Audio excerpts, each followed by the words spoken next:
Start. नमस्कार, मेरा नाम है फैसल अहमद और आपने देखना शुरू कर दिया है सिटी अपडेट न्यूज़। इस वक्त पूरे देश में 2 डिग्री की ठंड है और इसी पे दिल्ली की हर एक बॉर्डर पे जो हमारे किसान भाई है वो आंदोलन कर रहे हैं, लेकिन इस आंदोलन से जो सरकार है वो सरकार के ऊपर कुछ भी प्रभाव नहीं पड़ रहा है।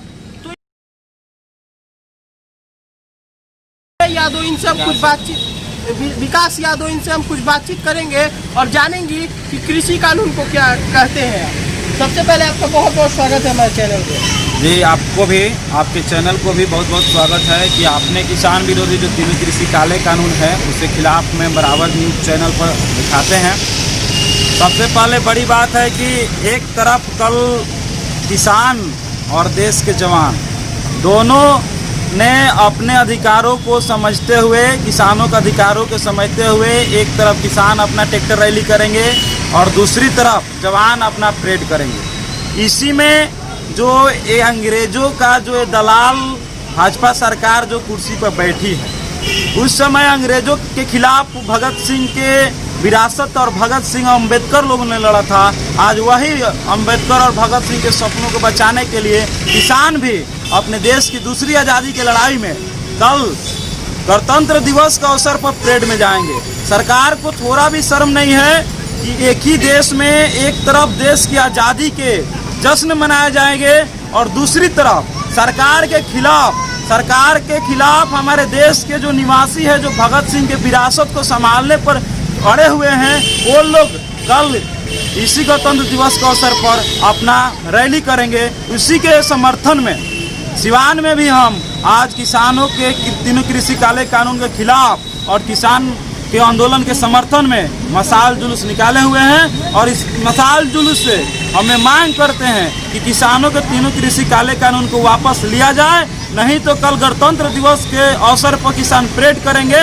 लेकिन ये आंदोलन खत्म नहीं होगा, ये आंदोलन और जारी रहेगा, क्योंकि लेकिन जहाँ तक देखा जाए 2 डिग्री की ठंड है पूरे देश में और जो किसान है वो अपना आंदोलन लगातार कर रहे हैं। लेकिन इस आंदोलन से जो सरकार है भाजपा की सरकार है, उस पर तो कुछ प्रभाव ही नहीं पड़ रहा है, जैसे कि वो नींद की गोली खाकर सोई हुई है। तो इस पे क्या लगता है कि कल जो रैली निकल रहा है, ट्रैक्टर रैली और साथ में जवानों का परेड निकल रहा है, उससे क्या सरकार पर प्रभाव पड़ेगा?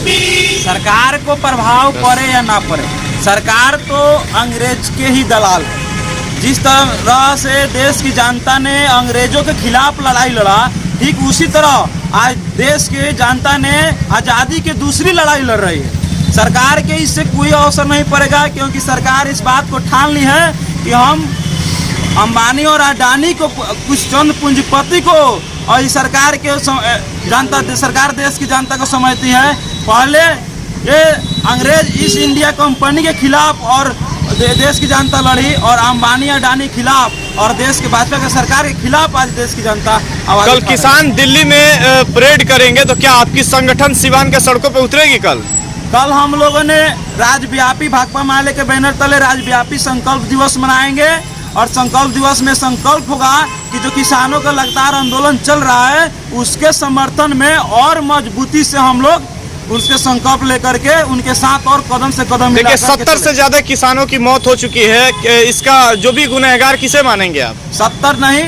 करीब 150 किसानों की शहादत हुई है। इसका दोषी नरेंद्र मोदी है और इस दोषी करार पर नरेंद्र मोदी पर 302 का मुकदमा भी होना चाहिए, क्योंकि इसका दोषी नरेंद्र मोदी है।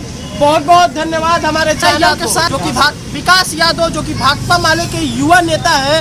इनका कहना है कि जो 150 किसान का मौत हुआ है उसकी जिम्मेदार नरेंद्र मोदी की सरकार भाजपा है और खुद नरेंद्र मोदी है। इनका कहना है कि 302 का मुकदमा उन पर लगना चाहिए। तो अभी साहब हमारे साथ जुड़े थे, क्या नाम है सर? विकास यादव। तो आपको भी हमारे साथ जुड़ना है तो चैनल को सब्सक्राइब करें, साथ ही बेल आइकन को प्रेस करें। अपने सहयोगी कैमरामैन सचिन के साथ फैसल का रिपोर्ट।